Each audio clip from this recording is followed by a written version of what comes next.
just 30 seconds to log in, and then we can get started.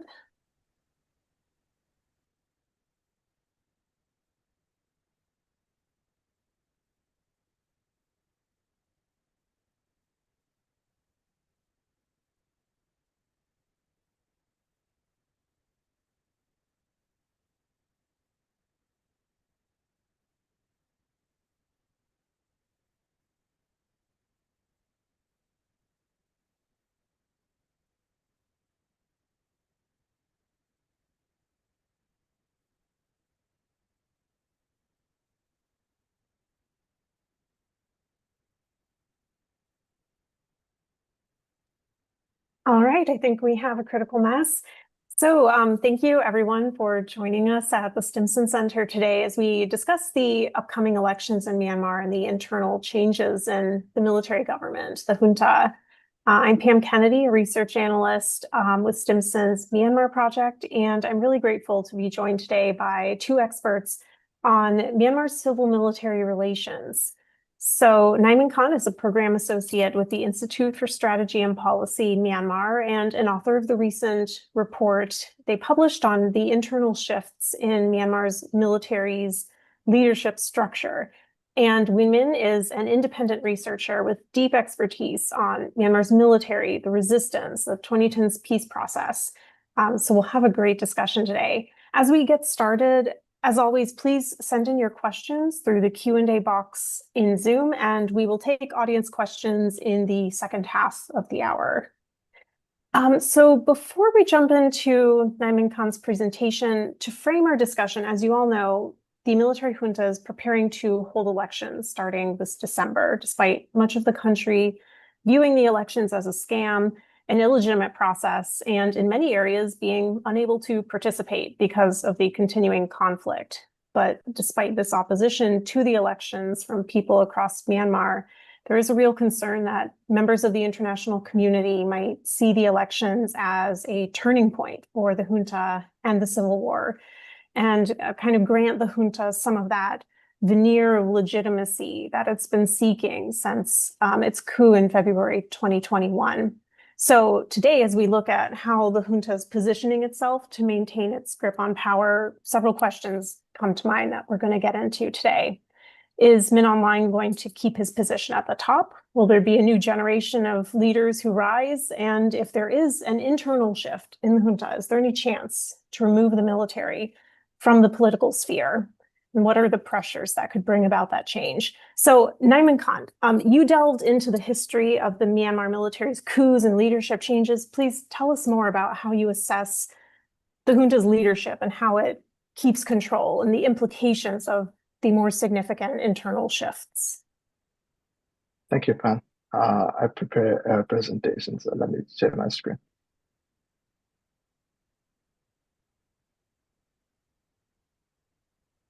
So I prepared my presentation based on our own point on 7. So the title of my presentation is the Myanmar stalemate, China rule and temporal weaponize this weakness. So here are the contents. So I will briefly explain about the nature of the Myanmar crisis and its two sources. And also there are 3 complementary factors I want to highlight in this presentation that shapes the trajectories of the Myanmar conflict. And then I will explain how temporal weaponize its weakness and military weaponize its weakness. And combinations of the factors, I will explain our hypothesis in our report about Myanmar current crisis, Myanmar stalemate. And then finally, I will explain the emerging 4th generation within the military. So today, Myanmar is facing what we call a polycrisis, in combinations of many crises happening at the same time and feeding into one another. There are 2 main sources of the crisis. So the first is the domestic, the long failure of the nation building and the persistence of the military leadership. The second is external, the especially geopolitical shift. I want to highlight the retreat of the United States from the liberal world order and also South Asian region, and the rise of China as the dominant power in the region. So with these 2 sources of the conflict, there are 3 complementary factors that's shaping the trajectories of the Myanmar crisis. The first one is the China involvement in the Myanmar crisis in the context of the conflict economy. The second is the Nebula potential collapse, and the third is the US retreat and China assertive role in the region. So when we talk about the conflict economy, we can categorize into two parts, illicit and informal economies. So the illicit economy includes, as we all know, like drug production, trafficking, as well as cyber fraud and scam centered. While the informal economy covers like rare earth mining and hydropower gen and these kinds of things. So the ISP Myanmar, identify the major rare earth export routes in the Kachin state and also rare earth mine happening within the country. So this economy thrive in stability. When those same activities start to harm the Chinese citizens directly, such as the scam centers did in the past, Beijing patient as quickly a clear example is the Operation 1027, launched in October 2023 by Three Brother Alliance. The operation wasn't driven only by the adders. It was also, according to our analysis, it was also connected to Chinese growing frustration over scam centers along its border. So Chinese authorities pressure Myanmar junta to act, but the junta ignored them. So when the Three Brother Alliance moved against the border scam networks, they were not just fighting for the territory again, they were indirectly advancing China's own interest. So according to our ISB report on point 27 named Operation 1027, where all roads lead to Laogai or Nipur, in that report we highlight the historical examples that point out the significant shifts within the country in Myanmar, often occur rapidly when China interests in Myanmar reach a pivotal point. So Operation 1027 is a clear example. So that is why the results were quite dramatic. In just 10 months after the launch of the Operation 1027 from November 2023 to August 2024, Myanmar military lost one regional military command, at least 145 military bases, and 75 towns. So ISB Myanmar, we conceptualize that 10-month period as the 10-month shock for the military. So it wasn't nearly military collapse. It marked the crumbling of moral control and legitimacy at the heart of the region. Yet the junta did not collapse because of being propped by support from China and neighbors such as Thailand and India. So it comes to the second important factor, the collapse of the Nebula. The near collapse situation of the military in the 10-month shock is its weakness. However, the junta turned its weakness into a weapon. What the IS Myanmar argue is the weaponization of the weakness by the junta. The infographic on the screen can explain how the junta weaponized its weakness. At the weakest moment, the junta deployed a counterintuitive strategy, weaponizing its own weakness. So the threat analysis help eliminate this maneuver. So weakness is sovereign territorial loss, internet disarray, and the international isolation. That is a weakness. So the threat is the looming risks of China direct intervention and growing resistance momentum. The opportunity is the opposition fragmentation and inability to form a united political alternative. So the strength is control of former state institutions and capacity advantages. So the junta is during the 10-month shock, the junta is trapped into a weakness and threat condition. However, after weaponizing its weakness, the junta shifted its role from the weakness and opportunity scenarios.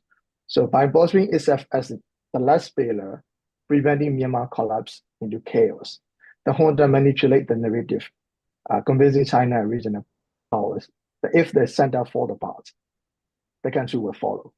That is the narrative the junta utilized to convince the neighboring countries, especially in China.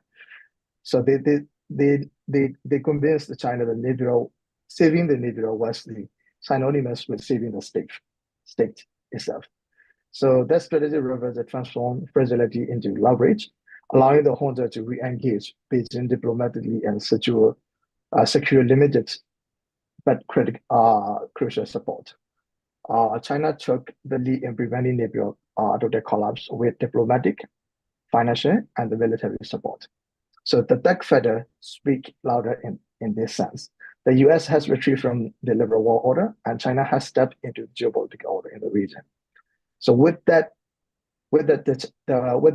probing up from the China and the neighboring country, the junta benefited in three key ways. The first is diplomatic acceptance. The junta chief we have seen in the news was able to attend the region and meetings again, a military supply. The junta rebuilt its drone and airstrike capability. We have seen the advancement of drone technology in the military operations. However, resistant groups suffer arms shortages due to China restrictions. And that advantage is the benefit is political maneuvering. The promise of election was used by junta to buy time and legitimacy. So our core hypothesis in our report is this: Myanmar is now locked in a stalemate. So it could remain mere in the cycle of gains and reversals. But at the strategic level, the war has reached a stalemate. Neither side can be decisively beaten because of these three situations. We hypothesize the situation in terms of these three conditions. The first one is military, for sure, cannot easily recover what it has lost, for sure. But it is unlikely to collapse anytime soon. So, and also the junta plan to and can stay coercively and manipulatively maintain control over diminished statehood. And at the same time, the resistant forces now hold more territory than ever before, but they remain divided without a unifying common political endgame, and with the conflict economic giving some groups reason to keep fighting. And that condition is, as the US has pulled back, China has stepped in to slow the momentum of the resistance while propping up the junta. With these three conditions, we hypothesize the conflict current crisis reached a stalemate. So if we understand Myanmar current conflict situation with our above hypothesis, if we understand with our above hypothesis, whether you like it or not, we hypothesize Myanmar future may hinge less on outright defeat of the military and more on the possibility of reform within it.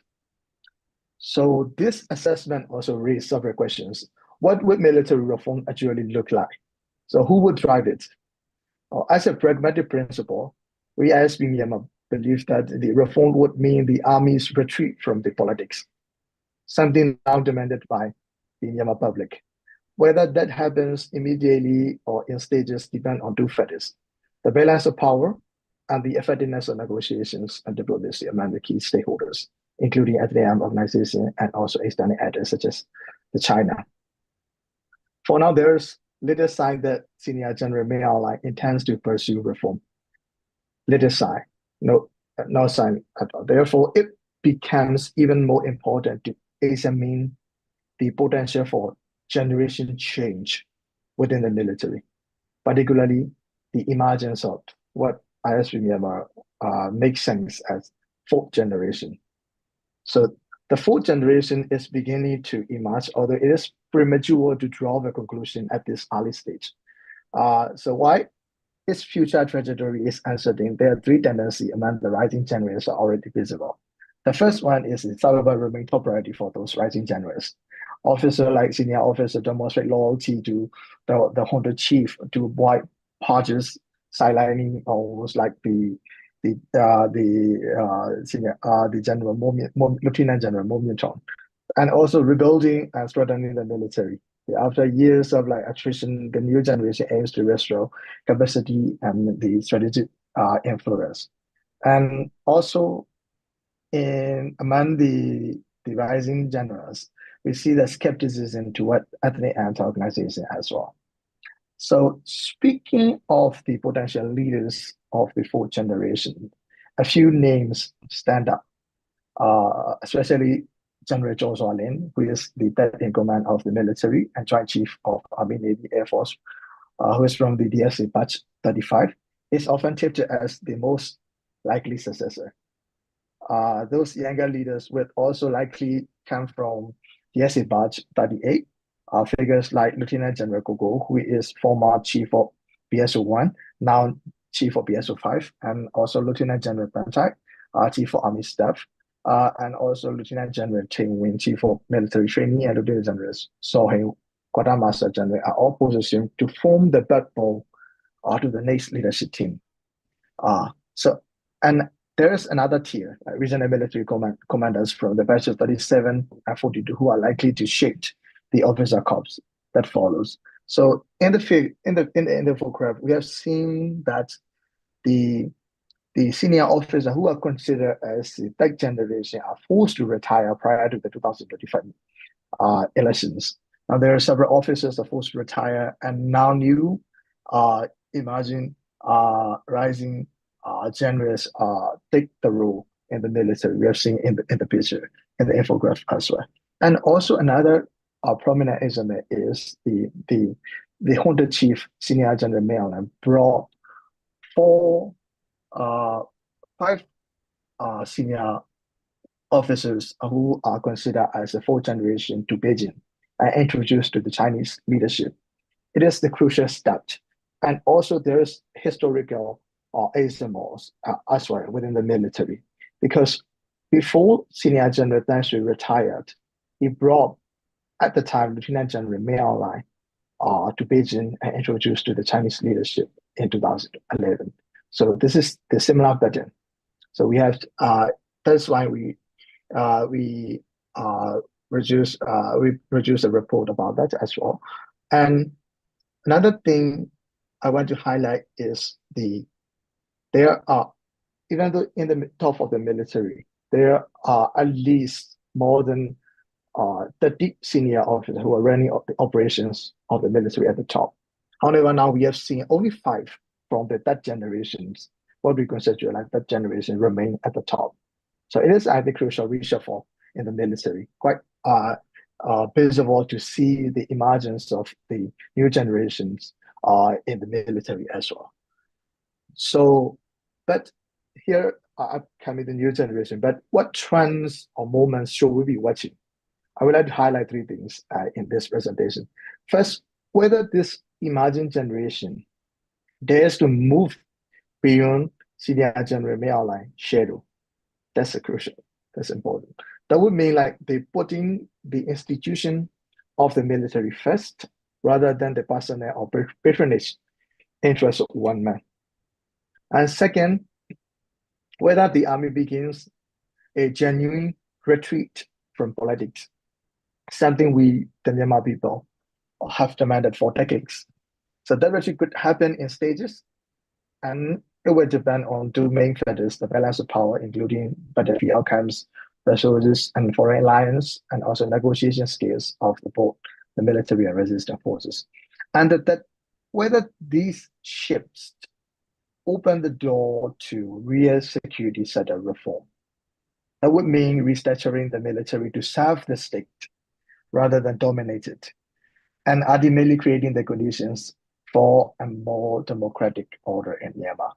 So these are the scenarios for reform or further regression in the upcoming, the new generation in the military. Nevertheless, systematic and unbiased strategic study of the military, and also meteorology, the study of meteor, what is happening in the meteor, becomes essential for both resistance and also international community. Without it, Myanmar risks repeating the same mistake, overlooking obvious realities and ignoring what is already clear. Thank you.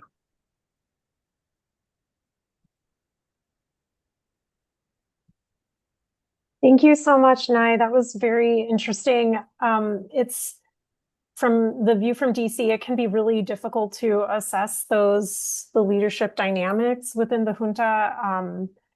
And I think that you laid out really clearly how there will inevitably be some sort of shift just with time moving forward, but what potential changes that we would hope to be seeing are really dependent on how these trends play out over the next few years. I'll invite Winmin to offer your insights in response, your comments.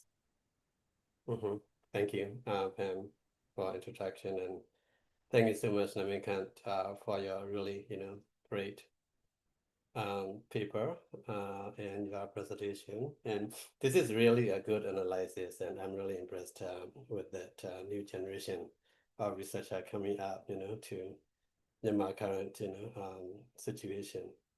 And I really like the idea of weaponizing a weakness by using China, to save almost in a collapsed situation after Naypyidaw. These are really, really great points that we will be, seeing in the, coming future as well. So let me, briefly outline the key points that I want to make in response to Namikant's paper and presentation. So while the Burmese military regime appears to, present the coming election as part of the transition process, in which what Namikant, called the fourth generation officer may rise, the political and security context suggests the opposite. What we are seeing is unlikely to be a step toward reform, but likely an attempt by the military to consolidate its control in the face of a security crisis. Although we'll have to wait and see how long that control will work. So in my remarks today, I'll make 4 main points to show how the current situation likely differs from the previous 2010 elections, when the previous regime leader transferred power to what Namikant set up the third generation, and why coming vote is unlikely to bring some changes, either politically or in terms of civil-military relations, given the tighter control planned by current regime leader Senior General Senior General Min Aung Hlaing. So let me start with my first point. So the current regime renamed itself from SAC, State Administration Council, to SSPC, State Security and Peace Committee, appears to have tightly planned to retain power, then to hand over significant power to the fourth generation military leaders after the elections. So these situations, appear to be different from the previous regime, SPDC's, 2020 elections. As Namikant explained in his paper, those, elections took place under, quote, relatively stable, controlled conditions when its grip was firm, unquote. Whereas today, the military is operating in what Namikant also called, quote, the most unstable moment, unquote. I mean, this is a really, context that Namikant very well analyzed, is different from the past. So in my view, the regime is holding elections in the middle of the security crisis from which it hopes to find a way out. So this seems to be contrasted sharply with former Senior General Than Shwe's decision after the 2010 elections, when he felt confident about stepping back and transfer power to the new generation. He trusted that his personal interests and military interests will be protected under the pro-military 2008 constitution. But Senior General Min Aung Hlaing, by contrast, is unlikely to step down under the current security crisis and instability, likely believing that the next generation cannot yet handle it. So that leads to my second point. The fourth generation of military officer is unlikely to be given real power at the top level. at least during the first five years term after the elections.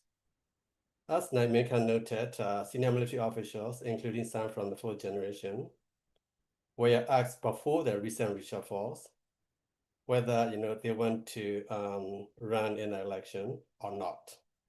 According to my sources, most generals said no. Yet, at the last minute, General Min Aung Hlaing appeared to decide to transfer several of them, including some from the fourth generation, to the pro-military party, the USDP, Union Solidarity and Development Party. Also, people close to these senior officials told me that they were informed only a few days before the move, and that they felt they had no choice but to accept it. But that pattern is likely to go further. And the recent reshuffles initiated by General Min Aung Hlaing appears designed to tighten control over the executive, the parliament, and the military itself, which is the core branch or pillar of Myanmar's military-led system. So as a result, it is likely that General Min Aung Hlaing will retain consolidated authority after the elections, while the fourth generation may have to continue to operate under his tight control, at least until he officially steps down. So my third point is also closely related to the second point. Now the latest party contesting in the election, as I said, the pro-military USDP, remains under General Min Aung Hlaing's tight control. Although its chairman is from the third generation, he is a former minister under previous President U Thein Sein administration of 2011-2016. General Min Aung Hlaing appointed retired, General Min Thein from the third generation, from the fourth generation, and also who is personally loyal to him as second highest position in the party, vice chairman, a few years back. More recently, he has transferred several other new senior officers into the party, including the recently retired General Aung Hlaing Dui, who is a senior member of the current military commission and one of his close allies. So these generals are expected to lead the new, setup after the elections, also the parliament. Why the executive branch will likely, continue under the current setup. So General Min Aung Hlaing can be, making himself the president, or have his, prime minister, just retired General Newsaw, who was appointed by him in the recent reshuffle, or someone he personally, trusts as a president. So after the 2020 elections, General Than Shwe selected his own prime minister, retired General U Thein Sein, to become president after the elections. Now, with the NLD dissolved and most other parties under military influence, General Min Aung Hlaing appears to be positioned to maintain full control over the new parliament, unlike the previous period, when the USDP leader U Hsin Men later, sided with Aung San Suu Kyi and challenged the executive. But what happened in the end was that General Hsin Men was forced to leave the USDP leadership by then executive and the military leaders. So the current USDP chairman, is likely to learn a lesson from what happened to U Hsin Men today, even though he wanted to challenge the military from forcing many people into the party today, and he is struggling at the moment. So my final point, fourth point, is I would like to make clarification on civil-military relation. It is not simply about the relation between the military and the general public, as often described in Naimika's paper and presentation. It operates at multiple levels, most importantly between civilian actors and government, whether elected or appointed, and the military officials, both active and retired, especially at the top level. I mean, in executive cabinet, and the civil servants. So right now, under the coup, there is very limited civil-military relations at the top. However, after the election, some degree of civil-military relations is likely to re-emerge at the top level, primarily between the active and retired military officials in senior positions. So that pattern was, true during, the former President Wu Sing's administration of the first 2 years. But that pattern changed after the midterm elections when Aung San Suu Kyi, came to parliament. That there was a more broader civil-military relations and interaction between executive and the parliament, that we saw the Ushiman turning against the executive, and somehow that made interesting period for the reform.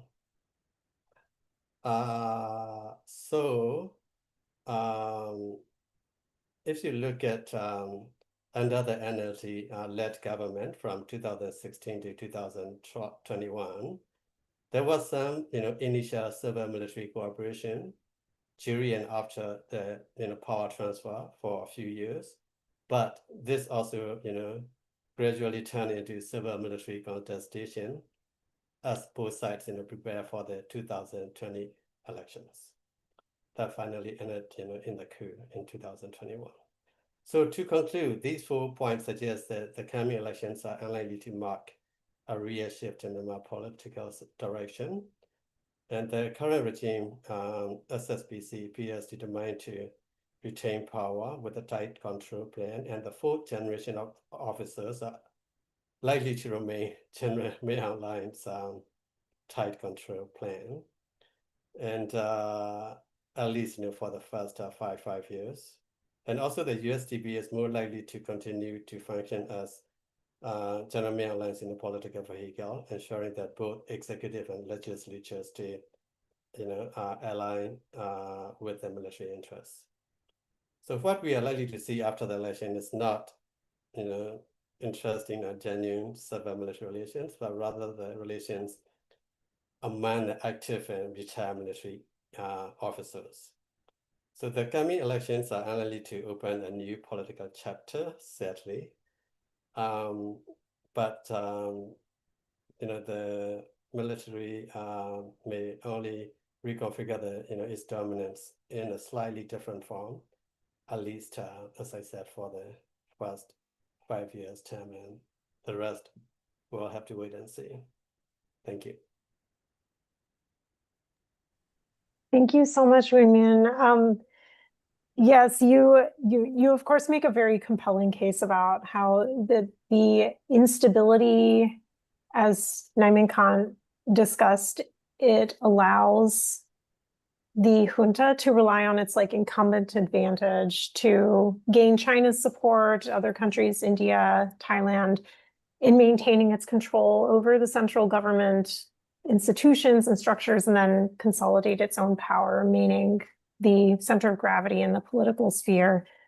And it certainly doesn't seem like there are any it doesn't seem like there are any incentives for the military to internally reform. And so I wanted to start off our questions by asking Nai, when you think about the military potentially reforming at some point in the future, what pressures do you think need to exist externally and internally to promote that sort of reform? Because it is hard to imagine after, 80 years of the military's, repeated coups, it's hard to imagine the military actually taking a step back from the place it's carved out for itself in Myanmar's political sphere. Yes, that is a quite interesting question. So that is why we have seen quite rare signs of internal reform within the military. That is why I highlight 3 key visible tendency among even rising the 4 generations. Because within the military, the junta chief grabbed the power under his personalized control system. So it's quite, and also his divide and rule among the top tier ranks is also quite difficult for the rising military leaders to form alliance to move beyond the senior general Min Aung Hlaing shadow. That is one reason.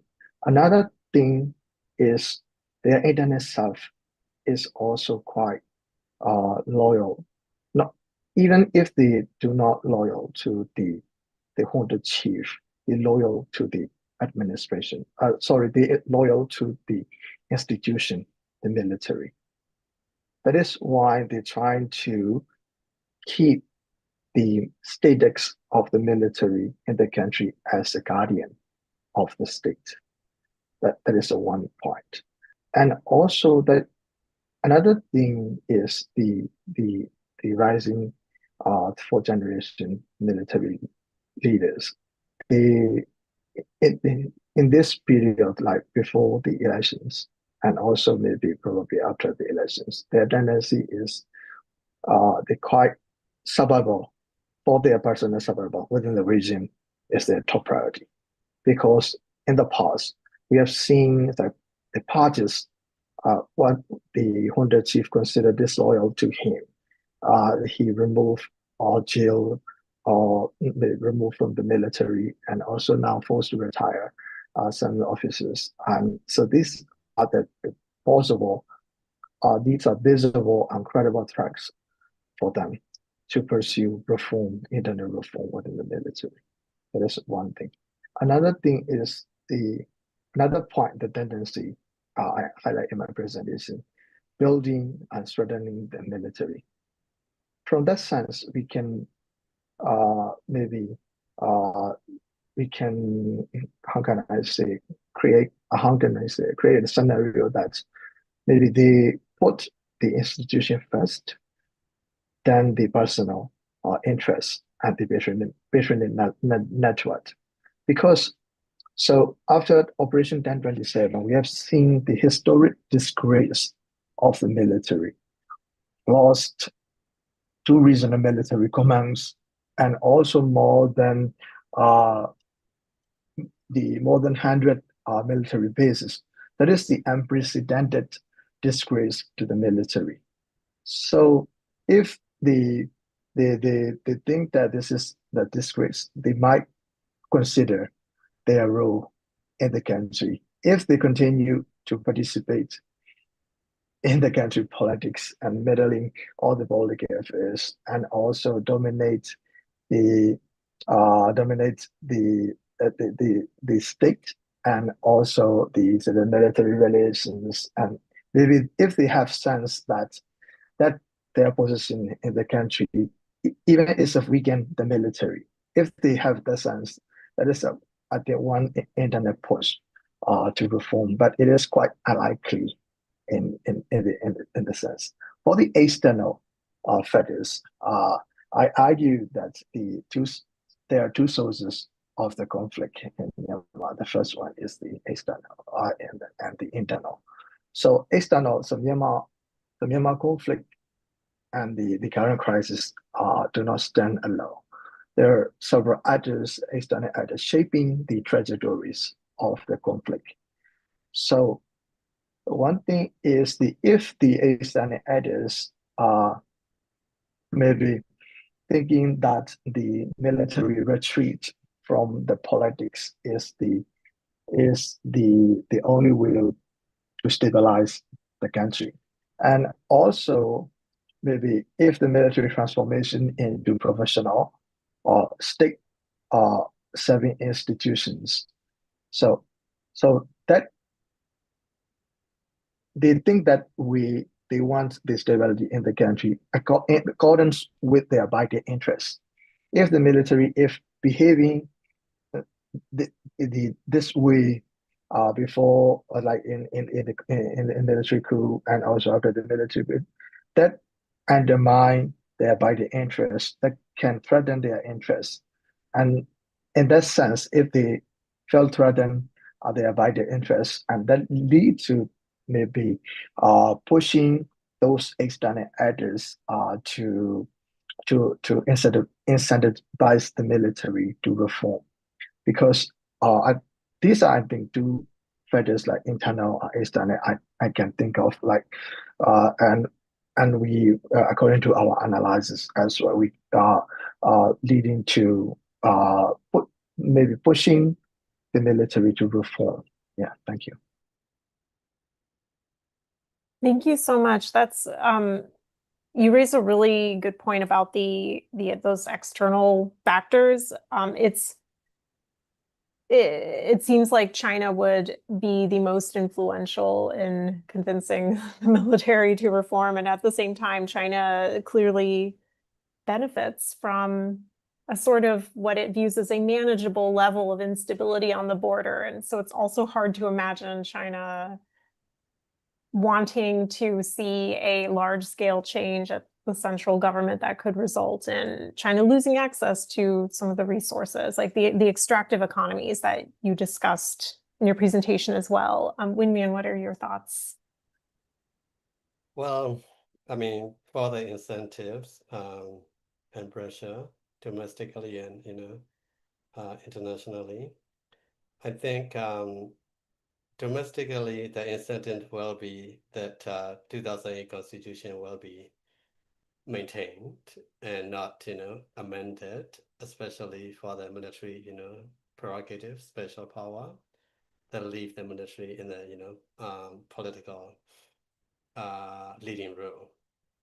To my sources, there was a primary kind of understanding between the NLD-led government and then President Hussein government and the military when Aung San Suu Kyi met them initially for the transfer of the power. So, but afterward, they felt threatened that constitution can be amended. So that was one of the situations leading to the civil military contestation rather than the cooperation or relations. So that is one. And the other one is that the military, wanted civilian leader to cooperate with them at the, same level, not from above. So many civil military relation, analysts suggested to the NLD-led government to do so, but with the growing people's support and power, the NLD-led government, somehow trying to lead and control the military from the above. Even though then Home Minister trying to mediate between the NLD-led government and the military, it did not work out well in the end. So these are the two main incentives domestically from inside. Even though the military said they will leave the politics if there is a genuine peace and enduring peace. To me, it's more of the official statement than the real interest. The real interest is their prerogatives and their power. The same line go into the external pressure as well.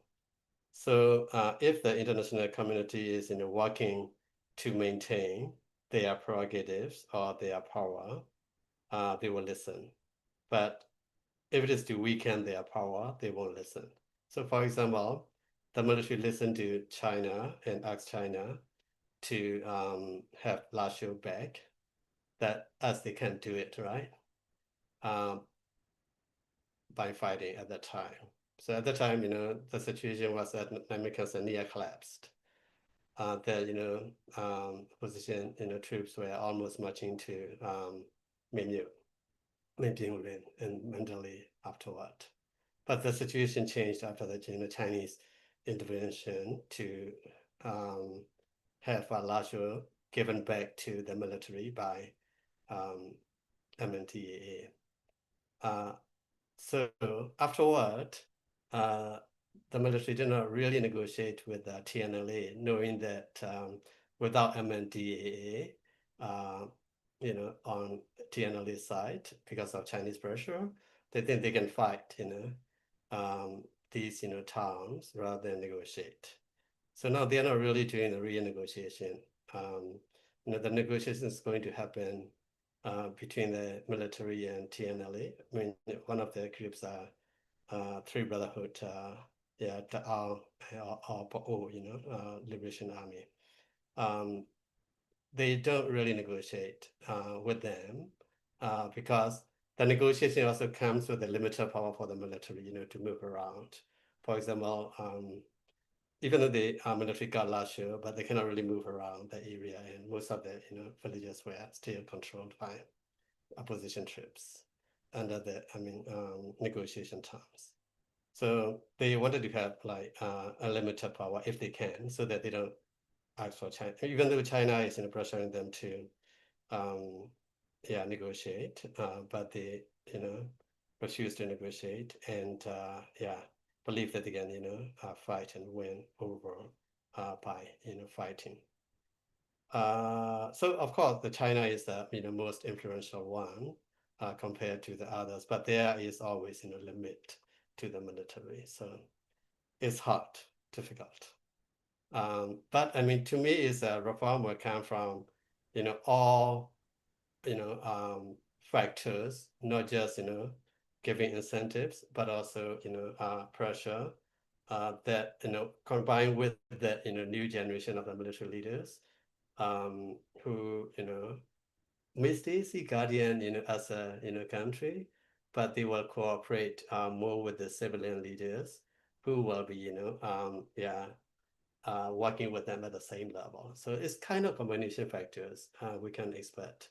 One main factor will make it. Thank you. Thank you. I will sort of combine a couple questions from the audience that look at this from like the internal angle as well as the external angle. Marie Hibbert asks if there's any chance that China could push for new military leadership. Like, is there a point at which Beijing sees Min Aung Hlaing's leadership as no longer in China's best interests, or no longer providing like the level of stableness at the center that China wants to see? And then from Mary Callahan, like what are the chances that a new generation of officers would actually be interested in democracy in Myanmar, especially as you point out, it reduces their own power that even though they're a younger generation, they're still inculcated into the military's entire structure, that closed ecosystem in which the military operates. So I guess what we're asking is like, what are the chances that there could be a real shift? Or is that at this point, is it just not very likely with the conditions that we see on the ground? Nai, would you like to go first with either angle? Yes. So we talk about a lot about the internal shift and also genuine shift in the military in the context of the upcoming the general elections. But like much of the current debate around the elections is centered on the issues of the legitimacy of the region, and also like how the resistance response. But one thing is that I think that relates to the answer to your question as well, is the whole sophisticated internet power management strategy. So ahead of the elections, the Junta chief has been leveraging the elite management tactics to mitigate intra-military grievances and prevent power struggles within the military. So rather than like allowing top brass senior officers to retire or lose influence, the Junta chief is rewarding them with the political incentives, such as the ministerial positions electoral candidates, and also like roles as the elected representative. So in that way, this strategy effectively secures their loyalty while preventing the potential dissent. At the same time, the junta chief is reshaping the military leadership by promoting younger officers from the fourth generation of the military. So according to our analysis, it is premature to say whether they are likely to be more democratic or not, because it's quite difficult to see the nature, because now is the beginning point. We are starting to see the emerging ideas within the military. However, like in our opinion, it is quite premature to say that. How, but one thing for sure is those officers are embedded in the junta's chief patron-client system, because one, the senior general Min Aung Hlaing became the commander-in-chief. These fourth generation officers are mostly colonel, lieutenant colonel, and major. So because of the senior general Min Aung Hlaing, they climb to the top level of the military within the short amount of time. So their loyalty and also their patron-client relations are quite strong, if I must say. So these officers, like embedded in the junta patron-client system, are positioned to dominate the future of the military. However, that is why we hypothesize three-step process, trying to look at from the upcoming generation. One is whether they dare to move beyond the senior general Min Aung Hlaing shadows. So if they do not dare, that would be very terrible for the Myanmar future. That is why in our Envoy 27 title, we say that the reform of further regression. So that is why we say that reform of further regression. So there are tendencies that for the further regression as well. Not reform only. That is why we create this different scenarios thinking and three-step process thinking. The second step is the retreat from the politics. That is the first step to do for the military to become democratic. That's the first step for the military to do. But another thing is there are also conditions that if that retreat could happen in stages, or maybe at one time. But there are two main factors that can shape that scenarios. The balance of power, such as the battlefield outcomes, like the Operation 1027. If the resistance sees the opportunity to institutionalize the military gains in the political war, that is one possible factors. Another thing is the foreign alliance, the external factors. So, and that process thinking, that one in the process thinking of the real security sector reform. So there is the tendency that they would go further regressions, and also there is a tendency for the reform, but it is premature to say whether these emerging fourth generation leaders will go different directions. But now current situation, we have seen they prioritize their survival. They prioritize how they can build and strengthen the military as an institution. Because according to our analysis and research, like we have seen that these the senior officers and also mid-level career officers think that like if they lose in this fight, their role will be entirely diminished in the country, because they always think that they're the guardian, right? So now their role will be diminished. That is why they try to strengthen the institution, and then that is why later tendency to see the genuine democratic reform within the military. Thank you.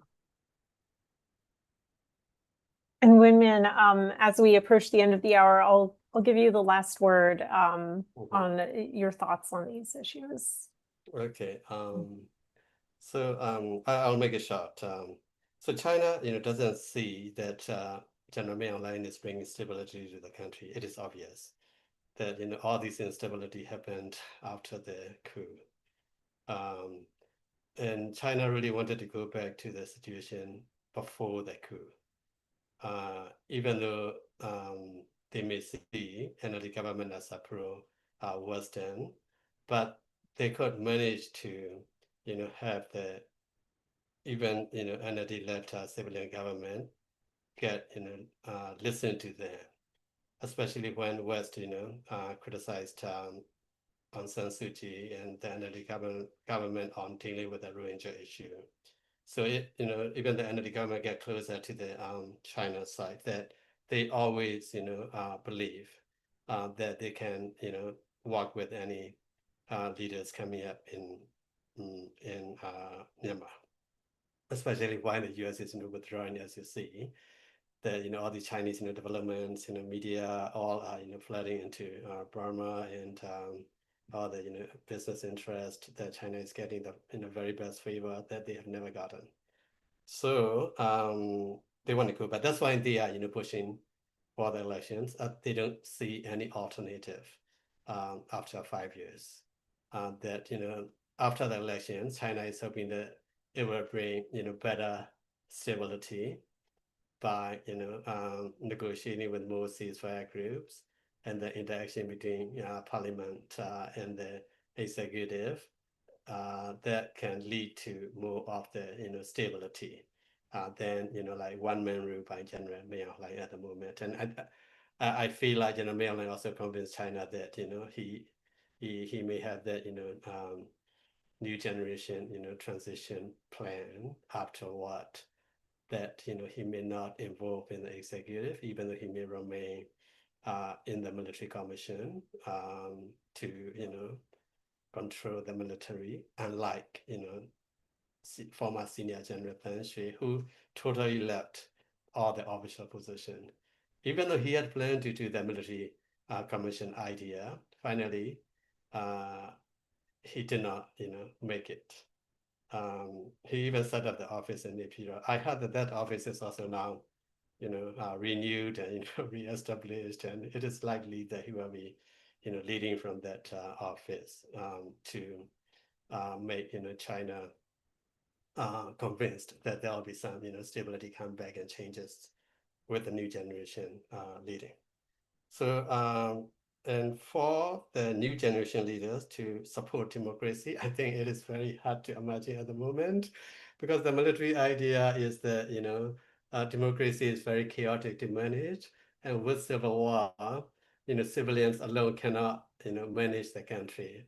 That the military will have to lead in politics. So that's the main core idea of the military, that they won't support the democracy idea of military withdrawing from the politics and listening to the civilians. I think it's very far away to imagine at the moment, unfortunately. Thank you.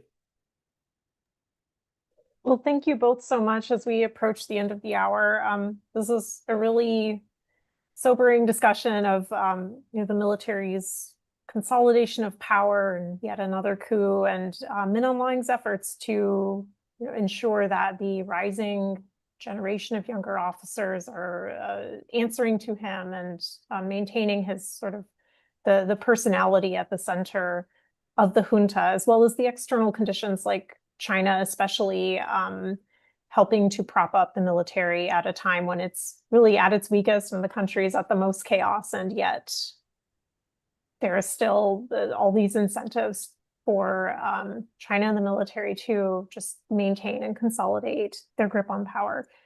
I do hope in the future that there will be fresh opportunities for some sort of reform within the military, but I think what is very hopeful is that, of course, the decades of pro-democracy resistance in Myanmar just show why these discussions are so important, and that there are real pressures within the country and outside the country to continue to push for a real democracy in Myanmar that represents everyone. So that's what we will all continue to work towards. And thank you so much to the audience.